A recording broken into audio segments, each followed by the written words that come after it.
سيئات أعمالنا من يهد الله فلا مضل له ومن يضلل فلا هادي له وأشهد أن لا إله إلا الله وحده لا شريك له وأشهد أن محمدا عبده ورسوله أما بعد فأعوذ بالله من الشيطان الرجيم من همزه ونفخه ونفسه بسم الله الرحمن الرحيم وتعاونوا على البر والتقوى ولا تعاونوا على الإثم والعدوان আলহামদুলিল্লাহ, আল্লাহ তাআলার অশেষ অনুগ্রহে আমরা সরল পথ একাডেমির জামে মসজিদে একত্রিত হতে পেরেছি। অনেক অতিথিবৃন্দ আমাদের আহ্বানে সাড়া দিয়ে এখানে এসেছেন। আল্লাহ আমাদের সকলের উপস্থিতিকে কবুল করেন এবং ভালো কাজের তৌফিক আল্লাহ রাব্বুল আলামিন আমাদেরকে, আমরা যতদিন বেঁচে থাকব আল্লাহ যেন আমাদেরকে দান করেন। জুমার দিন সপ্তাহের সেরা দিন। এই দিনে আমরা যত ভালো কাজ করি, ভালো সিদ্ধান্ত গ্রহণ করি, অন্যান্য দিনের তুলনায় এর মজুরি অনেক বেশি। ভাই সকল, আজকের এই মজলিসের সাথে সম্পর্ক রেখে সূরা মায়েদার এক লম্বা আয়াতের অংশ বিশেষ আজকের খুতবার সংক্ষিপ্ত পরিসরে আলোচনা করার জন্য আমি তেলাওয়াত করেছি এবং অত্যন্ত পরিচিত আয়াত, ওয়াতাআওয়ানু আলাল বিররি ওয়াত তাকওয়া ওয়া লা তাআওয়ানু আলাল ইসমি ওয়াল উদওয়ান। তোমরা একে অপরকে ভালো কাজে, নেকির কাজে সাহায্য সহযোগিতা করো, অন্যায় এবং পাপের পথে তোমরা কেউ কাউকে সাহায্য করো না। ইসলামের এটা একটি বুনিয়াদি আয়াত এবং যাকে আমাদের ভারতীয় সংবিধানের নিয়মে বলতে বলে এটা হচ্ছে ডাইরেক্টিভ প্রিন্সিপাল বা মানে এমন একটা নীতি যে সমস্ত প্রকার ভালো নীতিকে আপনি এই আয়াতের ভিত্তিতে চিহ্নিত করতে পারেন এবং অন্যায় কাজগুলোকেও এই নীতির ভিত্তিতে আপনি চিহ্নিত করতে পারেন। মৌলনীতি অন্তর্ভুক্ত এই আয়াতের অংশ বিশেষ। আল্লাহ রাব্বুল আলামিন সাহায্য করার ব্যাপারে এখানে দুই ভাগে বিভক্ত করেছেন। এক হচ্ছে সাহায্য সহযোগিতা করা, যেটাই ভালো কাজ, সেটা আখিরাতের ক্ষেত্রে হোক, দুনিয়ার ক্ষেত্রে হোক, যে কোনো দিক থেকে হোক না কেন, যে ভালো কাজ শরীয়তে যেতে বাধা নেই সে সমস্ত কাজে সাহায্য সহযোগিতা করা অত্যন্ত পুণ্যের, নেকির এবং পরকালে সফলতার একটা প্রতীক। শুধু মুমিনের জন্য নয়, কাফেরের জন্যই।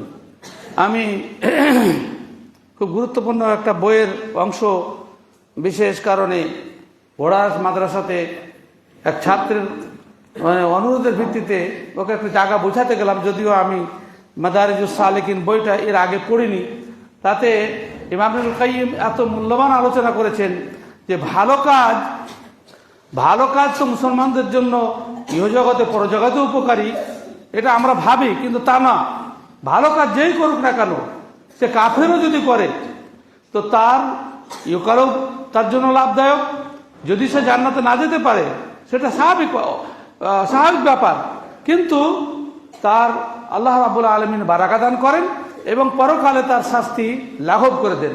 এ বিষয়ে খুব গুরুত্বপূর্ণ দলিল তিনি দিয়েছেন যে শুধুমাত্র ভালো কাজ করার জন্য আবু তালিব রাসূল করিম সাল্লাল্লাহু আলাইহি ওয়াসাল্লামের চাচা, আল্লাহ রাসূল সাল্লাল্লাহু আলাইহি ওয়াসাল্লামকে দ্বীনের দাওয়াতের ব্যাপারে সাহায্য সহযোগিতা করেছিলেন, সেজন্য তাকে জাহান্নামে অন্যান্য অপরাধীদের তুলনায় সবথেকে সহজ শাস্তি দেওয়া হবে।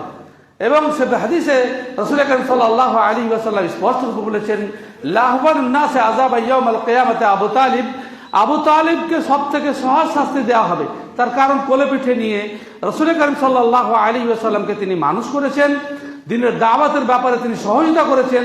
সেজন্য অন্যান্য তিনি কাফের হওয়া সত্ত্বেও এবং সরাসরি দুনিয়াবী স্বার্থের কারণে রাসূল করিম সাল্লাল্লাহু আলাইহি ওয়াসাল্লামের দাওয়াতের বিষয়টাকে প্রত্যাখ্যান করা সত্ত্বেও তাকে জাহান্নামে সবথেকে সহজ শাস্তি দেওয়া হবে।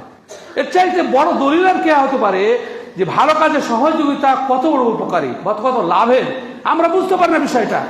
হ্যাঁ, শুধু এই জগতে নয়, পরজগতেও একজন কাফের যদি ভালো সহযোগিতা করার জন্য উপকৃত হয়, তার মুমিনের বিষয়টা তো বলার অপেক্ষা রাখে না, আমরা সহজে বুঝতে পারছি। আর মন্দ কাজে সহযোগিতা এটা ঘোরতর অপরাধ। আল্লাহ তাআলা পরিষ্কারভাবে স্পষ্ট করেছেন, ভালো কাজে নেকির কাজে এক অপরের সাহায্য সহযোগিতা করো, মন্দ কাজ থেকে, মন্দ কাজ যাই হোক না কেন, যা মানুষের জন্য অকল্যাণকর, প্রাণীর জন্য, জীবজগতের জন্য অপকর, জড়জগতের জন্য অকল্যাণকর, যে কোনো জিনিসের জন্য যেটা অকল্যাণকর, এমন পুরো কাজে সহযোগিতা করা যাবে না। ইসলামে এটা পরিষ্কার রূপে হারাম। এই আয়াতের ভিত্তিতে আল্লামা মাওয়ার্দী সহযোগিতাকে সহযোগীদের 4 ভাগে বিভক্ত করেছেন, খুব গুরুত্বপূর্ণ ভাগ বিভাগ করেছেন। হ্যাঁ, ইমাম ইবনে তাইমিয়া রাহিমাহুল্লাহ এই ভাগটাকে মানে খুব পছন্দ করেছেন, বলছেন যে তাকসিমুন হাসান, খুব সুন্দর ভাগ করেছেন।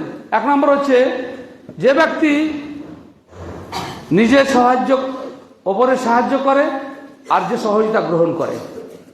তো এমন একটা পৃথিবীতে মানুষ নাই যে অপরের সহযোগিতা গ্রহণ করে না। পৃথিবীতে কোনো মানুষ নাই, রাজা বাদশাহ হোক, ধনাঢ্য হোক, পরের সাহায্য গ্রহণ করে না এমন একটা লোক নয়। কোটিপতিও একটা ম্যাথরের সহযোগিতা, একটা ম্যাথরের, সুইপারের, একটা লেবারের সহযোগিতা ছাড়া ওর সংসার চলে না। কোনো মানুষ পৃথিবীতে এমন নাই আল্লাহ রাব্বুল আলামিনের সত্তা ব্যতীত যে অপরের সাহায্য গ্রহণ করে না। আল্লাহ রাব্বুল আলামিন নিজের সম্পর্কে পরিষ্কার ভাষায় বলেছেন, আল্লাহুল গানি ওয়া আনতুমুল ফুকারা, আল্লাহ তাআলা হচ্ছেন মুখাপেক্ষীহীন আর তোমরা হচ্ছে ভিখারির জাত, তোমাদের সহযোগিতা ছাড়া তোমাদের সংসার চলে না। সুতরাং আল্লাহ বাদ দিয়ে সহযোগিতা গ্রহণ করে না এমন পৃথিবীতে কেউ নেই। তো প্রথম বিভাগ হচ্ছে যে অপরকে সাহায্য করে এবং নিজেও সহযোগিতা গ্রহণ করে, এটা একটা ভালো দিক। হ্যাঁ, দ্বিতীয় নম্বর দিক যে অপরের সহযোগিতা করে কিন্তু নিজে সহযোগিতা গ্রহণ করে না। হ্যাঁ, এই ব্যাপারে কোরআন মাজিদ সূরা দাহরের আয়াতে স্পষ্টভাবে বলছে যে আমরা তোমাদেরকে সাহায্য করছি, এটা শুধু আল্লাহ তাআলা সন্তুষ্টির জন্য, তোমাদের কাছ থেকে এর কোনো বিনিময় কামনা করি না। এরকম মানুষের সংখ্যা অত্যন্ত কম যে সাহায্য সহযোগিতা করার পরে তার বিনিময় কামনা করে না, অন্যের কাছে সহযোগিতা চায় না। এ ধরনের মানুষের সংখ্যা নেই বললে চলে, কিন্তু এরাই হচ্ছে মানে সব থেকে ভালো মানুষ, যে শুধুমাত্র পরের উপকার করতে চায় কিন্তু তার বিনিময় নিজে চায় না। এই মানুষ কতজন আছে এরকম মানুষের সংখ্যা, যে আল্লাহ তাআলার সন্তুষ্টির জন্য পরোপকারী, সে কোন সময় সেলফিশ নয়, ব্যক্তি স্বার্থ চরিতার্থ করে না, বরং সবসময় অন্য মানুষের উপকার করে। তৃতীয় প্রকারের মানুষ হচ্ছে যে কাউকে সাহায্য করে না, কারোর কাছ থেকে সাহায্য গ্রহণ করে না, করতে চায় না। হ্যাঁ, এই ধরনের লোক আছে কিছু, যে কাউকে সাহায্য করে না, কারোর কাছ থেকে সাহায্য গ্রহণ করতে চায় না। হ্যাঁ, যদিও এই মানুষের সংখ্যা খুব কম, কিন্তু এরা দুষ্ট প্রকৃতির মানুষ। পৃথিবীতে এমন কোনো মানুষ নাই, আপনাদেরকে যেমনটা কথা আগে বললাম, যে অপরের সহযোগিতা ছাড়ে। বিশেষ করে মানুষ আল্লাহ রাব্বুল আলামিন এক অপরের, মানুষ শব্দটা জানি না আরবি শব্দ কিনা, কেননা ইনসান থেকে মানে মানুষ তৈরি, ইসের মফুল কিনা আমি জানি না, যদিও আরবি বাংলা ডিকশনারিতে এটাকে অন্যান্য কোনো সংস্কৃত ভাষা বলার চেষ্টা করেছে, কিন্তু আরবি শব্দ আনেসা ইয়ানাস থেকে মানুষ যদি হয়, যেটা হামজা তাকফিফ হয়ে মানুষ হয়ে গেছে, তাহলে এর অর্থ হবে সমব্যথী, যে এক অপরের প্রতি সমবেদনা গমন করে। আর এই কথাটা এক উর্দু কবি খুব বলেছেন, यही है इबादत यही दीन व ईमान, यही है इबादत यही दीन व ईमान, कि काम आए दुनिया में इंसान के इंसान, दर्द दिल के वास्ते पैदा किया इंसान को, वरना ताअत के लिए कम न थे कर रूहियां। বলছেন যে এটাই হচ্ছে ইবাদত, এটাই হচ্ছে দ্বীনের মৌলিক রীতি, যে একজন মানুষ অন্য মানুষের সাহায্য সহযোগিতা করবে। হ্যাঁ, সমবেদনা জ্ঞাপন করার জন্যই আল্লাহ রাব্বুল আলামিন মানুষকে সৃষ্টি করেছেন। শুধুমাত্র আমরা নিষ্কলুষ ইবাদত, সমবেদনাহীন ইবাদত করার জন্য যদি আল্লাহ রাব্বুল আলামিন মানুষকে সৃষ্টি করতেন, তাহলে ফেরেশতারা যথেষ্ট ছিলেন। ফেরেশতারাই যথেষ্ট ছিলেন। লা ইয়াসুনাল্লাহা মা আমারাহুম ওয়া ইয়াফআলুনা মা ইউমারুন, যারা কোনো সময় আল্লাহ তাআলার অবাধ্য নয়, আল্লাহর আদেশকে কার্যকর করেন। সুতরাং মানুষ এক অপরের সাহায্য সহযোগিতা করবে, এটাই তো সব থেকে বড় লাভের বিষয়। ব্রাদার ইসলাম, আমরা কোন পর্যায়ের সহযোগী, কোন পর্যায়ের মানুষ, এর দ্বারা আমরা এটাকে বুঝে নিতে পারি। বিশেষ করে আল্লাহ রাব্বুল আলামিন যেখানে নির্দেশ দিচ্ছেন যত ভালো কাজ তাতে তুমি সহযোগী হও। রাসূল করিম সাল্লাল্লাহু আলাইহি ওয়াসাল্লাম তখনও কাফেররা, রাসূল সাল্লাল্লাহু আলাইহি ওয়াসাল্লাম তখনও নবুয়ত আসেনি। রাসূল করিম সাল্লাল্লাহু আলাইহি ওয়াসাল্লাম কাবাতে পাথর স্থাপিত করার ব্যাপারে কাফেরদের সহযোগিতা করছেন এবং বিভিন্ন কাজে তিনি তাদের আমানত রক্ষা করছেন। এটা একটা মুমিনের পরিচয় যে সে ভালো কাজে সব সময় তিনি সহযোগিতা করবেন, কোনো অন্যায়কে সহযোগিতা করবেন। সেই বুখারীর লম্বা হাদিস, নুমান বিন বাশিরের হাদিস, যে নুমান তার বাপ বাশিরের স্ত্রী দাবি করলে আমার বেটা নুমানের জন্য, সত্যি না, একাধিক স্ত্রী থাকলে যা হয়, আমার ছেলে নুমানকে যদি তুমি অমুক বাগানটা লিখে না দাও, আমাকে না দাও, তাহলে তোমার সাথে আমার সম্পর্ক ভালো থাকবে না। স্ত্রী চাপে পড়ে রাসূল করিম সাল্লাল্লাহু এবং দাবি করলেন যে তুমি আমার বেটাকে জাগা দিবে, তো সেটা সাক্ষী কিন্তু আল্লাহ রাসূলকে রাখতে হবে। চারটিখানি কথা বলে, অন্য কোনো সাক্ষী হলে হবে না, রাসূলুল্লাহ সাল্লাল্লাহু আলাইহি ওয়াসাল্লামকে সাক্ষী রাখতে হবে। চাপে পড়ে গেলেন এবং বললেন যে আল্লাহ রাসূল, আমার এই বেটা নুমানকে আমি এই জায়গাটা দিচ্ছি, আপনি সাক্ষী থাকেন। তো রাসূল সাল্লাল্লাহু আলাইহি ওয়াসাল্লাম বলছেন যে তোমার কার ছেলে পেলে নাই, সন্তান নাই? বলে আছে। তো বলে, তুমি কি আতাইতা কুল্লা ওয়ালাদাকা মিসলা হাযা, তুমি তোমার প্রত্যেকটা সন্তানকে কিভাবে দিয়েছো? বলে না আল্লাহ রাসূল, আমি এটাকে দিই। বলছেন না, রাসূল আমার ভাষা ছিলেন ইন্নী লা আশহাদু আলা জাওরিন, আমি জুলুমের সাক্ষী হতে পারবো না। এটাও একটা অসহযোগিতা। পাপের সাক্ষী আল্লাহ রাসূল সাল্লাল্লাহু আলাইহি ওয়াসাল্লাম হচ্ছেন না, তিনি পরিষ্কার এসে বলছেন ইন্নী লা আশহাদু আলা জাওরিন, আমি জুলুমের সাক্ষী হতে পারবো না। অন্যায়ের সাক্ষী হওয়া, অন্যায়কে সাপোর্ট করা, জুলুম করা, এটা মুমিনের কাজ হতে পারে না। ভালো কাজে সহযোগিতা করা, এটা কাফেরদেরও চরিত্রে ছিল। পৃথিবীর সমস্ত ভালো মানুষদেরকে দেখেন, আপনি অমুসলিমদেরকে দেখেন যে তারা ভালো কাজে, যে সমস্ত ছেলেরা স্কুলে পড়ছে তাদের স্বামী বিবেকানন্দ নামে, বিভিন্ন বড় মানুষের নামে তারা স্কলারশিপ চালু করে রেখেছে, চাঁদা কালেকশন করছে, এদেরকে বড় বড় ডাক্তার, ইঞ্জিনিয়ার বা আরো কিছু হওয়ার জন্য মুসলিম হোক অমুসলিম হোক তাদেরকে সাহায্য প্রদান করছে, শিক্ষা প্রদান করছে। আর সেখানে মুসলিম যাদের সম্পর্কে রাসূল করিম সাল্লাল্লাহু আলাইহি ওয়াসাল্লামের একটা হাদিস, আল্লাহ রাসূল সাল্লাল্লাহু আলাইহি ওয়াসাল্লাম বলছেন আদ-দুনিয়া কুল্লুহা মালউনাতুন ওয়া মালউনুন মা ফিহা ইল্লা যিকরুল্লাহি ওয়া মা ওয়ালাহা আও আলিমান আও মুতাআল্লিমান। রাসূল করিম সাল্লাল্লাহু আলাইহি ওয়াসাল্লাম বলছেন পৃথিবীটা গোটাটাই অভিশপ্ত, পৃথিবী আল্লাহর কাছে পছন্দনীয় নয়। যেমন সহিহ মুসলিমের একটা হাদিসে রাসূল করিম সাল্লাল্লাহু আলাইহি ওয়াসাল্লাম বলছেন লাউ কানাতিদ দুনিয়া, না, রাসূল করিম সাল্লাল্লাহু আলাইহি ওয়াসাল্লাম বলছেন মাদ দুনিয়া ইল্লা কামা ইয়াজআলু আহাদুকুম ইসবাহু হাযিহি ফিল ইয়ামি হাযিহি ফালয়ানজুর বিমা ইয়ারজি। আল্লাহ রাসূল সাল্লাল্লাহু আলাইহি ওয়াসাল্লাম বলছেন পরকারের তুলনায় দুনিয়ার দাম কতটা, এটা জানার জন্য আল্লাহ রাসূল উদাহরণ দিচ্ছেন যে তোমার সমুদ্রের মাঝে তোমার একটা আঙুলকে ডুবাও, আর আঙুলের মাথাতে কতটুকু পানি ফেরত আসছে, কতটুকু পানি তুলে নিয়ে আসছে। অবশ্যই সামান্য, গোটা সমুদ্রের তুলনায় আঙুলের মাথায় যদি 1 ফোঁটা পানি আসে, তাহলে তুলনাটা কতটা কম বেশি আপনারা বুঝতেই পারছেন। আল্লাহ রাসূল সাল্লাল্লাহু আলাইহি ওয়াসাল্লাম বলছেন আঙুলের মাথায় যেটা, সেটা হচ্ছে দুনিয়া, আর বাকি সমুদ্রটা হচ্ছে আখেরাত। সুতরাং আখেরাতকে বেশি গুরুত্ব দিতে হবে। আল্লাহ রাসূল সাল্লাল্লাহু আলাইহি ওয়াসাল্লাম বলছেন যে দুনিয়াটাই অভিশপ্ত, দুনিয়ার গোটাটাই অভিশপ্ত, কিন্তু 4টা জিনিস অভিশপ্ত নয়।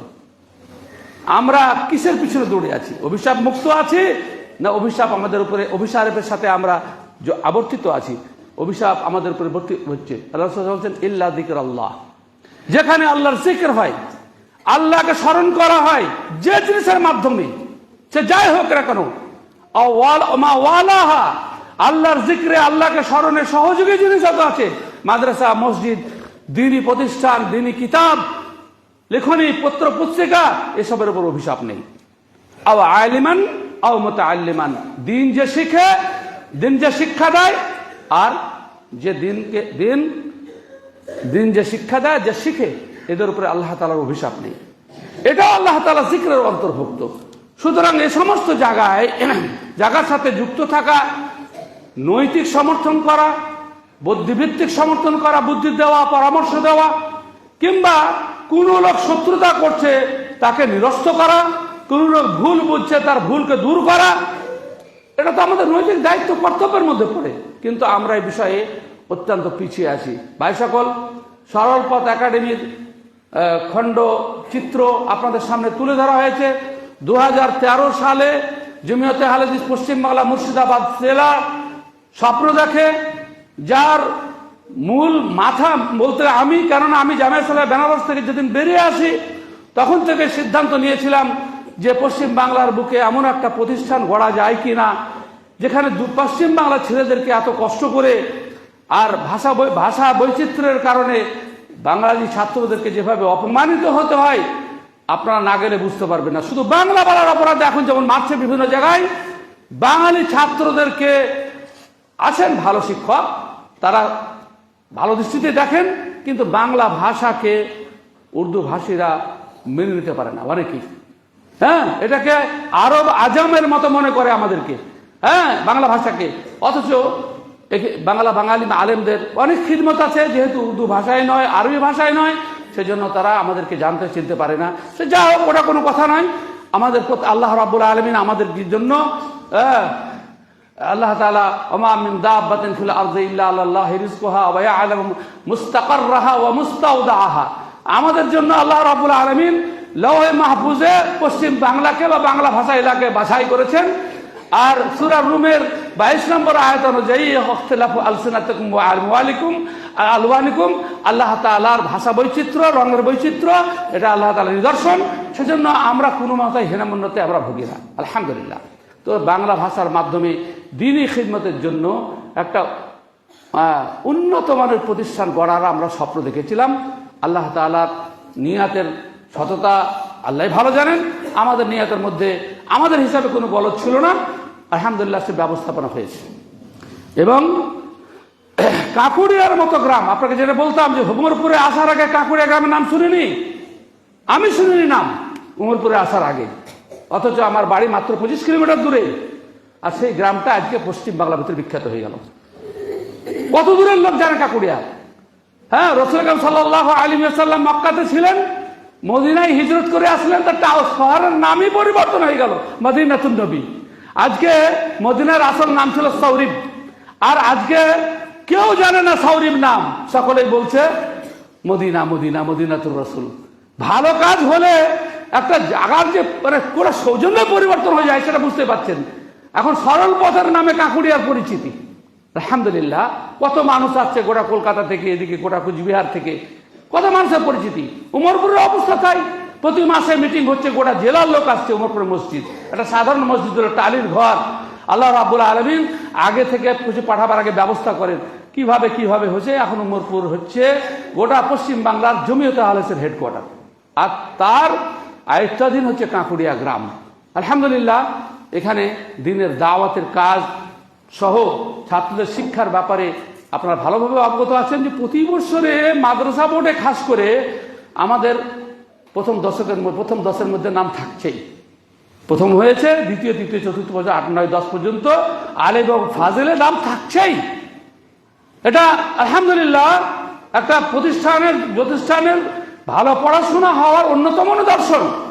এবং আলহামদুলিল্লাহ আপনারা ভালো করে ঘোষণা শুনলেন যে রমজান পর থেকে আমাদের দুজন শেখ মাদানী সাহেব আছেন, বুঝতেই পারছেন, জামিয়া সালাফিয়াতে পড়াশোনার করে মদিনা যাওয়ার পরে আবার সেখানকারই শিক্ষকতার পদে আসীন হওয়া, এটা যোগ্যতা ছাড়া কোনো মতে সম্ভব নয়। সেখানকার তিনি রীতিমতো সিলেবাস বিজ্ঞান এবং নতুন করে সিলেবাস তিনি তৈরি করেছেন এবং আলহামদুলিল্লাহ এখানে পড়াশোনা হবে। আপনারা দু প্রকারের সহযোগিতা করবেন, করার জন্য আপনাদের কাছে অনুরোধ করছি। এক নম্বর, 3 প্রকারের। 1 নম্বর, নিজের মেধাবী ছেলেটাকে পড়তে দিন। আপনি অন্যান্য মিশনে ভর্তি করিয়েন না, একই সময় পয়সা খরচ করছেন, আপনার ছেলে দোয়া দরুদ শিখতে পারছে না, আকীদা শিখতে পারছে না। এখানে আপনার মাধ্যমিকের ডিগ্রি হবে, আকীদা সম্পর্কে 2-3খানা বই পড়া হয়ে যাবে এবং দোয়া, নামাজ, কালাম সমস্ত কিছু শেখা হয়ে যাবে, হাদিসের অনেক কিছু হাদিসে মুখস্থ হয়ে যাবে। এটা কেন ছাড়বেন? কেন ছাড়বেন? হ্যাঁ। আর 2 নম্বর সহযোগিতা হচ্ছে যে পরামর্শ দেন, ভালো পরামর্শ দেন। আর 3 নম্বর, আর্থিক সহযোগিতা। আপনার যদি ক্ষমতা থাকে, 1 টাকাও যদি হয়, আপনি অংশগ্রহণ করেন, আপনি অংশগ্রহণ করেন। হ্যাঁ, আল্লাহ তাআলা মানে তাবুকের যুদ্ধে ইসলামের ইতিহাসে সবথেকে বড় ব্যয়বহুল যুদ্ধ ছিল, যেখানে কোটি কোটি টাকা সাহাবায়ে কেরাম দান করেছিলেন। তাতে আল্লাহ তাআলা তাদের উল্লেখ তো করেছেন যারা 1টা খেজুর দান করেছেন, আধখান খেজুর দান করেছেন, তাদের কথা কোরআনে আল্লাহ বেশি করে উল্লেখ করেছেন। সুতরাং যারা যেমন ক্ষমতা রাখেন সাহায্য সহযোগিতা করেন। একটা ভুল ধারণার অপনোদন আপনি করতে চাইছি, সেটা হচ্ছে এই যে কাকুড়িয়া উমরপুরের লোকের একটা ধারণা আছে যেখানে পয়সা নিয়ে পড়া হয়। নিঃসন্দেহে যাদের পয়সা আছে তাদের কাছে পয়সা নেওয়া হয়, কিন্তু আপনি জানেন 550 ছেলের মধ্যে প্রায় 300 ছেলে সুবিধাভোগী কিংবা 400 ছেলে সুবিধাভোগী। কেউ 500 টাকাও দেয়, আর কেউ মানে মানে আমাদের নির্ধারিত ফিস দিতে পারে না, এমন ছেলের সংখ্যা 300-এরও বেশি দিতেই পারে না। এই বয়সেও বিভিন্ন জায়গা থেকে উমরপুরের লোকেও খুব ন্যূনতম মানের সাহায্য সহযোগিতা করেন। এসব ওই গরিব ছেলেদের পিছনেই খরচ করা হয়। আমি একটা লোককে স্মরণ করি আমার জীবনের, আমি আর খুতবা লম্বা করবো না। আনসার আলী বলে একজন লোক ছিল, রতনপুর গ্রাম, সাগরদ্বীপ রতনপুর। তো আমি যখন জামিয়া দারুস তালিম মুবারকপুর ছাত্র, আর্থিক অবস্থা খুবই খারাপ, তো ওনাকে বললাম, চাচা মিসবাহুল লগাত, তখন 22 টাকায় পাওয়া যেত, মিসবাহুল লগাত ডিকশনারি কিনতে পাচ্ছি না। তো লোকটা তাড়াতাড়ি পয়সা বের করে দিল। আপনি জানেন মিসবাহুল লগাতে আমি কত স্টাডি করেছি। আজকে আমার শব্দ স্টকের মূল কারণ হচ্ছে ওই ডিকশনারিটা। এখন যদিও অনেক ডিকশনারি দেখেছি। হ্যাঁ, আব্দুল্লাহ নাদবী, বলতে গেলে তো মেলা কথা বলা হয়েছে। আব্দুল্লাহ নাদবী আমাদের বীরভূমের শামসুজ্জামান সালাফির দাদা, উনি আরবি সাহিত্যিক ছিলেন।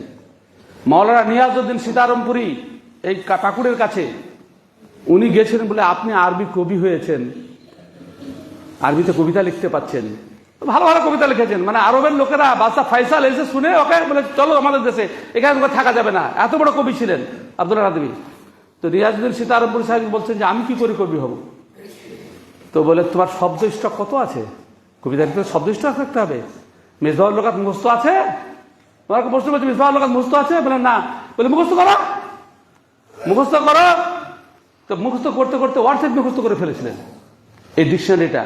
আব্দুল হাফিজ বালিয়াবির লেখা, হানাফি আলেম, কিন্তু আরবি সাহিত্যের ভান্ডার।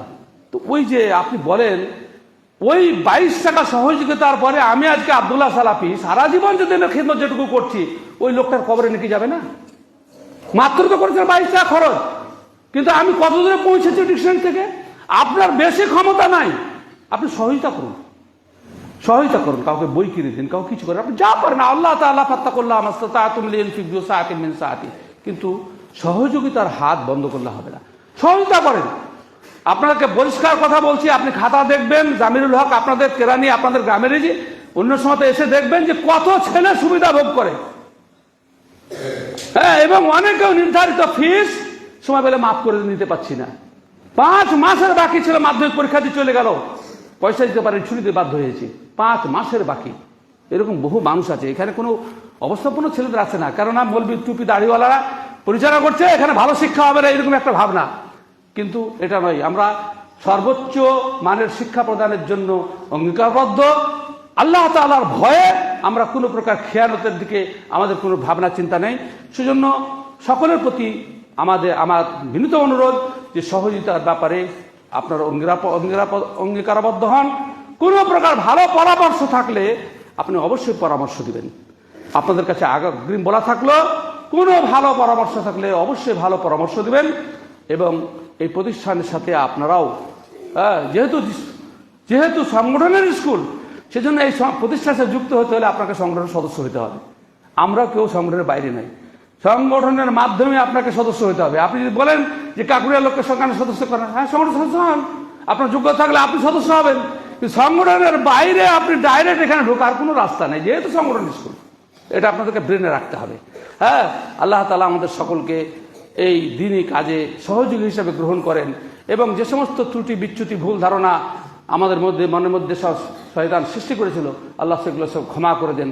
আমরা যেন আল্লাহ পরকালের মানে মুক্তি হিসাবে, পরকালের পাথে হিসাবে আমরা এই মেহনতকে মানে বরণ করতে পারি। আল্লাহ রাব্বুল আলামিন সে তৌফিক আমাদেরকে দান করেন। আকুলু কওলি হাযা আস্তাগফিরুল্লাহ লি ওয়া লাকুম ওয়া লিসাইরিল মুসলিমিন।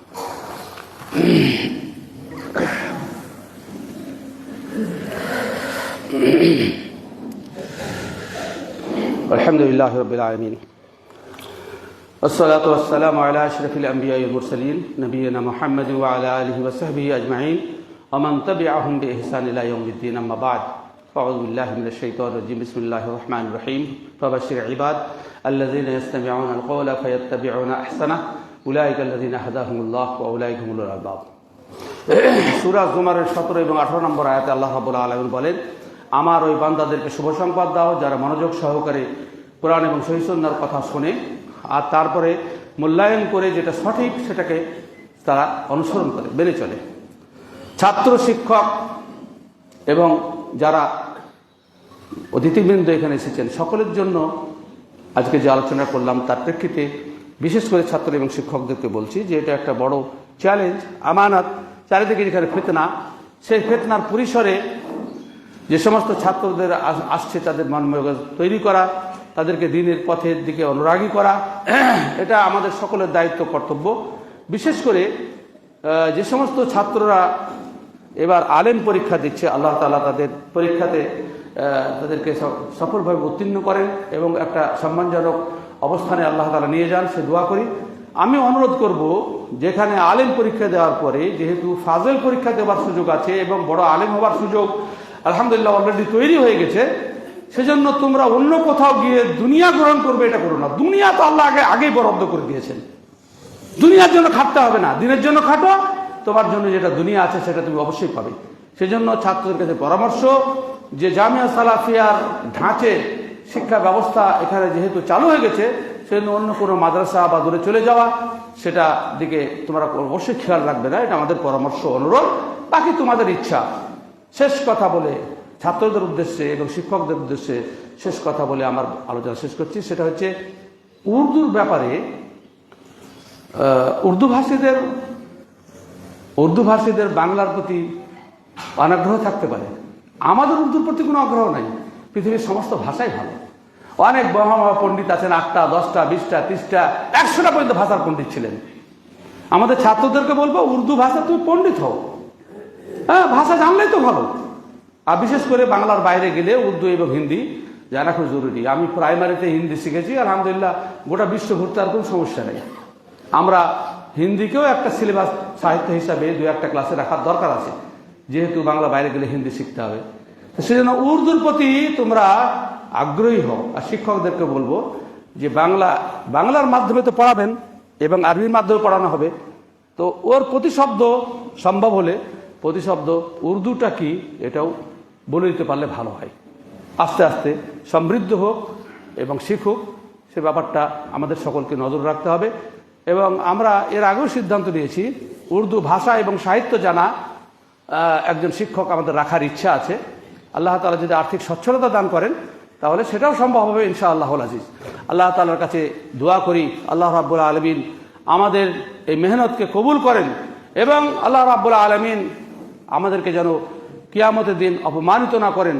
আল্লাহ রাব্বুল আলামিন আমাদের নিয়াতের বিশুদ্ধতা রক্ষা করেন এবং ভালো কাজে আল্লাহ রাব্বুল আলামিন আমাদেরকে তৌফিক দান করেন। আকুলু কওলি হাযা আস্তাগফিরুল্লাহ লি ওয়া লাকুম ওয়া লিসাইরিল মুসলিমিন। আল্লাহুম্মা সাল্লি আলা মুহাম্মাদিন ওয়া আলা আলি মুহাম্মাদ কামা সাল্লাইতা আলা ইব্রাহিম ওয়া আলা আলি ইব্রাহিম ইন্নাকা হামিদুম মাজিদ। আল্লাহুম্মা বারিক আলা মুহাম্মাদিন ওয়া আলা আলি মুহাম্মাদ কামা বারাকতা আলা ইব্রাহিম ওয়া আলা আলি ইব্রাহিম ইন্নাকা হামিদুম মাজিদ। اللهم اقسم لنا من خشيتك ما تحول به بيننا وبين معاصيك ومن طاعتك ما تبلغنا به جنتك ومن اليقين ما تهون به علينا مصائب الدنيا ومتعنا بأسماعنا وأبصارنا وقوتنا ما أحييتنا واجعله الوارث منا واجعل ثارنا على من ظلمنا وانصرنا على من عادانا. اللهم لا تجعل مصيبتنا في ديننا ولا تجعل الدنيا أكبر همنا ولا مبلغ علمنا ولا تسلط علينا من لا يرحمنا. عباد الله رحمكم الله، إن الله يأمر بالعدل والإحسان وإيتاء ذي القربى وينهى عن الفحشاء والمنكر والبغي يعظكم لعلكم تذكرون. اذكروا الله يذكركم وادعوه يستجب لكم ولذكر الله تعالى أعلى وأولى وأجل وأتم وأهم وأكبر.